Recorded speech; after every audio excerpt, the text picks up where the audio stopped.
জল দেখি পাশে তারা হবে বড় বড় মিলন গৈলম্বা অসংখ্যাত পুষ্প ফুলি আছে যখন ফুলি এরাম হবে দেখিবা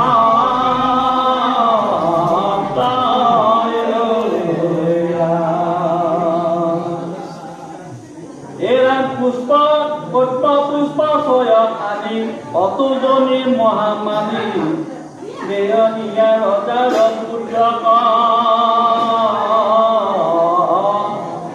দেখি দেৱ জানি চাক কিছু নবুলন্ত আক এৰা মনে মহাজয়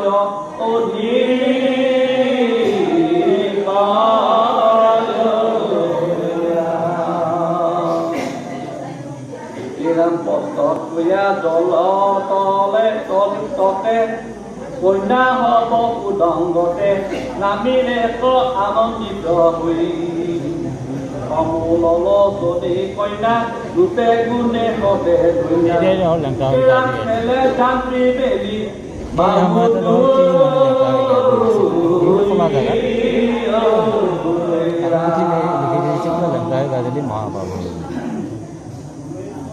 অন্য বাসী খেলে অঙ্গে জল শান্তি দুখ পুৰি আনন্দিত মনে অতজনী ধৰি আনি এৰা মুখে নাকে দেই পানী এৰা দুবৰায় পৰম যতনে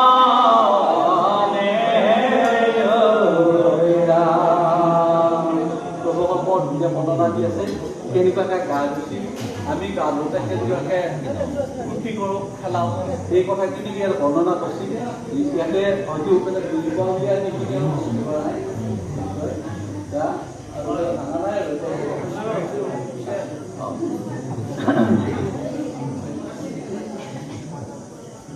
এতিয়া আচলতে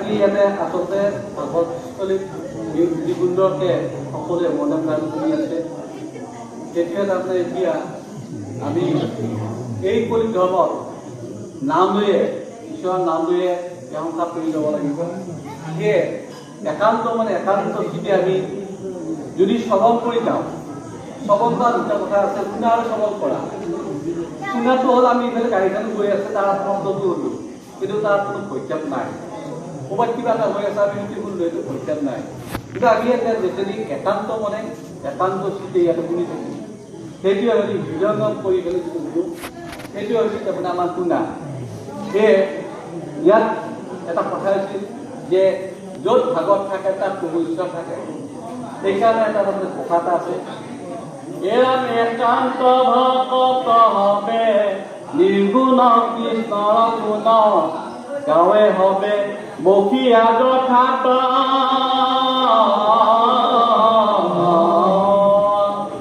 বৈকুণ্ঠক পৰিহৰি যোগীৰো হৃদয় এৰি এৰাম থাকে হৰি সাক্ষাতে তথা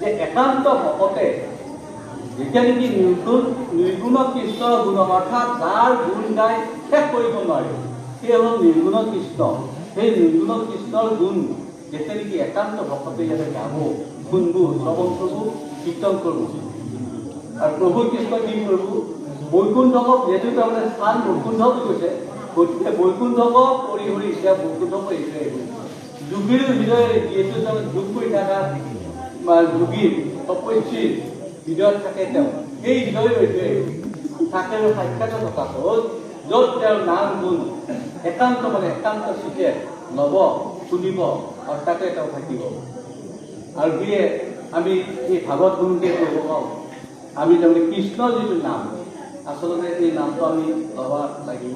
আমি নাম লওঁতে কেনেকৈ ল'ম? অকল যাতে আমি তেওঁৰ যি ছবিটো আমাৰ এই অন্তৰত আনি ল'ব লাগিব।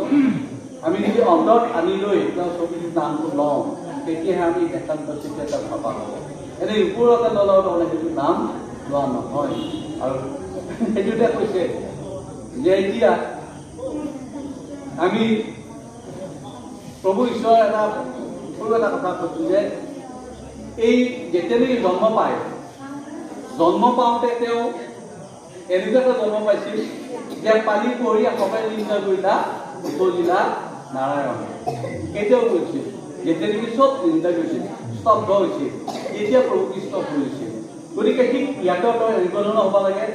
চব তাৰমানে একদম পালি পঢ়িয়া যেনেকুৱা নিন্দা কৰিছিল, আমাৰ এই শ্ৰোতাসকলো ধুনীয়াকৈ নিন্দা লোৱা নিচিনাকৈ তেনেকুৱাকৈ যদি কৈছে নেকি মনে মনে ধুনীয়াকৈ কথাখিনি সবল কৰিব, আৰু তেতিয়াই কৃষ্ণ ভক্তিটো বুজিব। যদি আমি এইটো সিটো কিবা কিবি কথা কৈ থাকোঁ, তেনেহ'লে সেই কৃষ্ণ ভক্তিটো নাহিব। হয়, কৃষ্ণ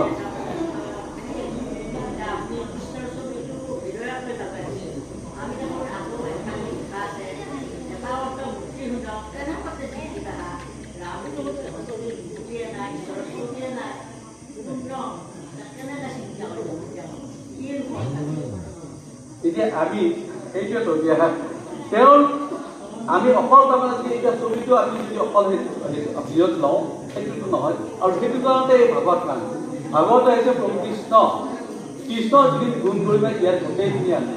আৰু এই তেওঁ যিখিনি গুণ গৰিমাৰ কথা সেইখিনি যদি আমাৰ ভিৰত লওঁ, যেনেকুৱাকৈ এতিয়া ইয়াতে আছে আমি বন্দনাথে যেনিবা কয় ওম শ্ৰীকৃষ্ণই বাসুদেৱায় দৈৱকী নন্দনায় চ। অৰ্থাৎ এতিয়া আমি তেওঁ যদি আমি চিন্তা ওম শ্ৰীকৃষ্ণই বাসুদেৱায় প্ৰভু ঈশ্বৰ চিন্তা কৰিছোঁ, ওম শ্ৰীকৃষ্ণ বাসুদেৱায় দৈৱকী নন্দনায় চ, দৈৱকী পুতা নন্দ গোপ কুমাৰ গোবিন্দেই নম নম। এতিয়া চিন্তা কৰক দৈৱকীৰ পুত্ৰ সেই যিটো তাৰমানে প্ৰায় লৈ গৈছিল, সেই ছবিটো আপুনি আনক মনত নন্দ গোপ কুমাৰ গোবিন্দেই নম নম।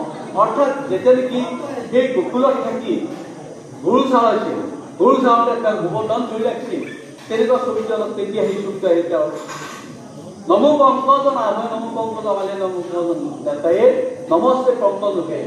যিটো অৱস্থাত তেওঁ সুন্দৰ এটা মূৰ্তি, তেওঁৰ চকুবিলাক ধুনীয়া পদুম ফুলৰ নিচিনা, তেওঁৰ নাভি বৰ ধুনীয়া পদুম ফুলৰ নিচিনা, আৰু তেওঁৰ গোটেই যিটো তাৰমানে অৱয়ব এই কথাটো সুন্দৰ লাগে। নমো পংকজ নাভয় নমো পংকজ আমালে নমো পংকজ নেতায়ে নমস্তে পংকজ লোকে। বসুদেৱং সুতং কৃষ্ণ কপচাৰণ ৰদম। এইবাৰ চিন্তা কৰক যে বসুদেৱৰ পুত্ৰ কি কৈছিল কৃষ্ণই এই চানুৰ আৰু কংসক মাৰিছিল। এইবাৰ সেই মাৰ হেৰি চিন্তা কৰক, এনেকুৱাকৈ যদি গোটেইখিনি তেনেকুৱাকৈ আনে, তেনেকুৱাকৈ তাৰমানে এইবিলাক গুণ কৰিব। সেইকাৰণে কৈছিল বসুদেৱং সুতং কৃষ্ণ কপচাৰণ ৰদম দৈৱকী হীনানন্দ কৃষ্ণ বন্দে জগত গুৰু হৰি ৰাম তেওঁক আমি স্মৰণ কৰোঁ। আৰু কেনেকৈ স্মৰণ কৰিম? তেওঁ কেনেকুৱা প্ৰভাৱ আছে? মুখম কৰিতো আচৰণ কংগল আন্দতে গীন, মুখ বহি অৰ্থাৎ যাৰ মুখৰ মাত নাই, তেওঁৰ যদি কৃপা দৃষ্টি হয় তেনেহ'লে তেওঁ মুখৰ মাত আনি দিব পাৰে। কংগল অন্দতে গীন অৰ্থাৎ এই যিটো থোৰাজনৰ যদি তেওঁক চিন্তা কৰে তেনেহ'লে থোৰাজনৰ হয়তো পাহাৰ বজাব পাৰিব।